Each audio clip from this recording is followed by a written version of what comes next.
පාටිකුරොල්ලෝ කතාවේ ඇත්තටම නිම්නාවිකේ අම්මා කෙවින් බලන්න රෝහල්ට ආවට පස්සේ වෙන දෙයක් ගැන අපි අද වීඩියෝ එක හරහා ඔයාට මතක් කරන්න සූදානමක් ඇති කරගන්න සූදානම් වෙන්නම ඕනෙමයි. ඉතින් විශේෂයෙන්ම පාටිකුරොල්ලෝ ටෙලිනාට්‍ය කියන්නේ නිතරම ප්‍රේක්ෂකයන්ගේ කුතුහලය වගේම හැඟීම්බර දේවල් නිසා අවධානය දිනා ගන්න කාරණා විදියට මතුවලා තිබුණ කියන එකයි මගේ අදහස.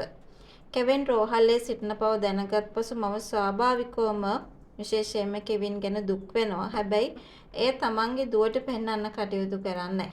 ඒකත් ගොඩාක් වෙලාවට සිදුවන්නේ මෙන්න මේ වගේ කාරණාවක් නිසා වෙන්න පුළුවන් කියන කාරණය.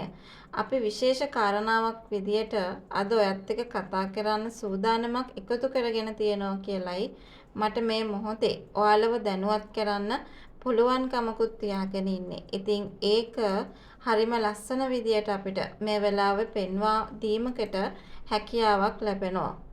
කොහොම වුණත් ඇත්තටම නිම්නාවිට නොපෙනෙන්න දුක් වුණත් මේ දුක් වීම වැඩිපුරත් එක්ක ඇයට දැනෙන්න හැකියාවක් තියනවා කියලයි මට මේ වෙලාවේ වාත් එක්ක කතා කරන්න සෑහෙන සූදානමක් තියාගන්න පුළුවන්කම තියෙන්නේ. ඒ කියන්නේ කෙවින්ගේ මේ වේදනාවන් ගැන ගොඩාක් ලොකුවට ප්‍රශ්නකාරී විදියට කල්පනා කරන්න සූදානම් වෙනවා කියන කතාව ගැන විතරක් අපි හැමෝම මේ වෙලාවේ කතා කරන්න ඉඩකඩක් වෙන් කරගෙන ඉන්නවා කියන කතාව ගැන විතරක් මට මේ වෙලාවේ ඔත් එක කතා කරන්න වැඩිපුරත් අවස්ථාව ලැබිලා තියෙනවා කියන කතාව ගැන තමයි මම මේ වෙලාවේ හට මතක් කරන්නේ.